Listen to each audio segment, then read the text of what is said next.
মধ্যে নামিয়ে নিচ্ছি। নমস্কার বন্ধুরা, স্বর্ণলতার রান্নাঘরে স্বাগত জানিয়ে শুরু করছি আবারও একটি নতুন রেসিপি। আর আজ তোমাদের করে দেখাবো এই সতেজ সবুজ টাটকা ঢ্যাঁড়স দিয়ে ঢ্যাঁড়স পাতুরি। আশা করি তোমাদের খুব ভালো লাগবে। আর গরমের সময় এই রেসিপিটি কিন্তু খুবই উপকারী, থেকে শেষ অবধি দেখবে। আশা করি তোমাদের খুব ভালো লাগবে। আর যারা যারা এখন আমার চ্যানেলটি সাবস্ক্রাইব করেনি অতি অবশ্যই সাবস্ক্রাইব করে রেখো পরবর্তী নোটিফিকেশান সবার আগে পাওয়ার জন্য। আর বন্ধুরা দেরি করব না, শুরু করব আজকের রেসিপি। এই ঢ্যাঁড়স পাতুরি করতে যা যা উপকরণ লাগবে আমি সব কিছু নিয়ে চলে এসেছি। লাগবে পেঁয়াজ, কাঁচা পাকা লঙ্কা আর সর্ষে। তো বন্ধুরা এদিকে আমি একটা পাত্রে জল নিয়েছি। আর তোমরা তো জানো ঢ্যাঁড়স রান্না করার আগে খুব ভালোভাবে জল দিয়ে ধুয়ে নিতে হবে, কারণ ঢ্যাঁড়স কাটার পরে কিন্তু ধুতে খুবই অসুবিধে হয়, আর এটা সব থেকে ভালো হয়। একই সাথে পেঁয়াজ কাঁচা পাকা লঙ্কাগুলোও ধুয়ে নেব খুব ভালোভাবে। তো বন্ধুরা আমি খুব ভালোভাবে ঢ্যাঁড়সগুলো ধুয়ে নিয়েছি। এবারে আমি ঢ্যাঁড়সগুলো কেটে নেব। এটা ফেলে দেব। ঢ্যাঁড়সের টুকরোগুলো ঠিক এরকম করব, খুব বেশি ছোটও না আবার খুব বেশি বড়ও না, ঠিক এরকম সাইজের সবগুলো কেটে নেব।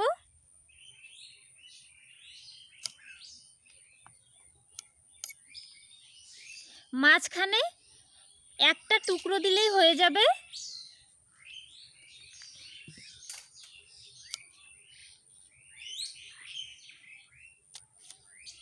মাঝখান বরাবর একটা করে টুকরো দিয়ে নেব। বন্ধুরা আমি খুব সুন্দরভাবে ঢ্যাঁড়সগুলো কেটে নিয়েছি। এবারে এই প্লেটে তুলে রাখবো।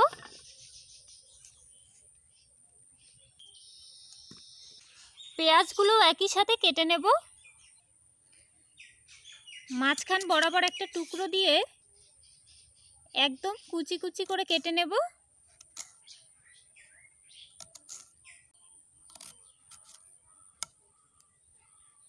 দুটো কাঁচা লঙ্কাও চিড়ে নিয়েছি। এবারে সর্ষেটা খুব ভালোভাবে এই জলে ধুয়ে নেব। যে এই সর্ষেটা কিন্তু আমাদের বাড়ির, কত সুন্দর হয়েছে সর্ষেগুলো। দেখো বন্ধুরা দানাগুলো কতটা বড় বড় হয়েছে। তো আমি খুব ভালো করে ধুয়ে নিয়েছি সর্ষেটা। এবারে শিলে বেটে নেব। আর একই সাথে নিয়ে নেব পেঁয়াজ কুচি। তো বন্ধুরা ভেন্ডির পরিমাণ অনুযায়ী কিন্তু এই সর্ষে আর পেঁয়াজটা দেবে। আমার এখানে ভেন্ডি খুবই অল্প, তাই আমি সর্ষে আর পেঁয়াজটাও খুব অল্প পরিমাণে নিয়েছি।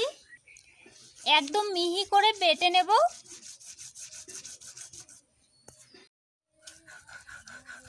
তো বন্ধুরা আমি একদম মিহি করে বেটে নিয়েছি।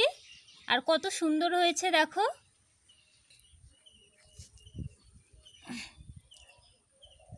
তুলে নিয়েছি এই প্লেটে। আর ঝালের জন্য বা কালার আসার জন্য এই পাকা লঙ্কা দুটো বেটে দেব।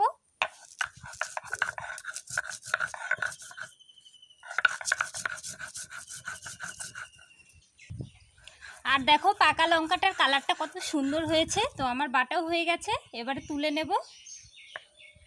কত সুন্দর কালার। চলো তাহলে এখন রান্নার কাছে যাওয়া যাক। চলো এখন রান্না শুরু করা যাক। তো বন্ধুরা উনুন ধরিয়ে তো কড়া গরম করে নিয়েছি। এবারে কড়ায় সর্ষের তেল দিয়ে দেব। ফোড়নে দিয়ে দেব গোটা জিরে। একই সাথে দিয়ে দেব কাঁচা পেঁয়াজ আর কাঁচা লঙ্কা। ফোড়নটা খুব ভালোভাবে ভেজে নেব। তো বন্ধুরা যখন দেখবে ফোড়নটা এরকম লালচে হয়ে এসছে, কেটে ধুয়ে রাখা ঢ্যাঁড়সগুলো দিয়ে দেব। আর খুব ভালোভাবে একটু মিশিয়ে নেব। দিয়ে দেব স্বাদ মতো নুন, পরিমাণ মতো হলুদ গুঁড়ো।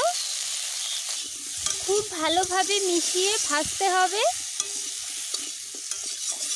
এই রান্নাটা কিন্তু খুবই সহজ বন্ধুরা, যে একবার দেখবে খুব সহজেই করতে পারবে এই রান্নাটা। এবারে দিয়ে দেব সর্ষে আর পাকা লঙ্কা পেস্ট। আর দিয়ে দেব সামান্য জল, যাতে মশলাটা খুব ভালোভাবে ঢ্যাঁড়সের ভেতরে ঢুকে যায়।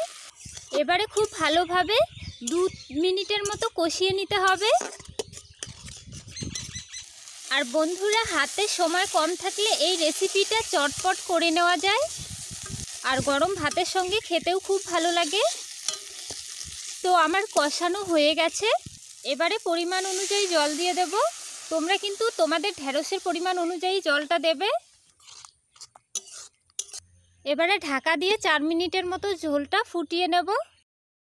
তো বন্ধুরা দেখো কত সুন্দর কালার হয়ে এসছে, আর বকবক করে ফুটতেও শুরু করে দিয়েছে, আর ঝোলের ঘনত্বটাও কত সুন্দর হয়েছে। তো এখন নামিয়ে নেব, আমি প্লেটের মধ্যে নামিয়ে নিচ্ছি। তো বন্ধুরা আজকের ঢেঁড়স পাতুরি রেসিপি তোমাদের কেমন লাগলো কমেন্ট করে জানাতে ভুলবে না, আর ভালো লাগলে ভিডিওটি বন্ধুদের মাঝে বেশি বেশি করে শেয়ার করে পাশে থেকো। আজকের রেসিপি এখানেই শেষ করছি, আবারও দেখা হবে নেক্সট পর্বে। ততক্ষণে আমার প্রিয় বন্ধুরা ভালো থেকো, সুস্থ থেকো।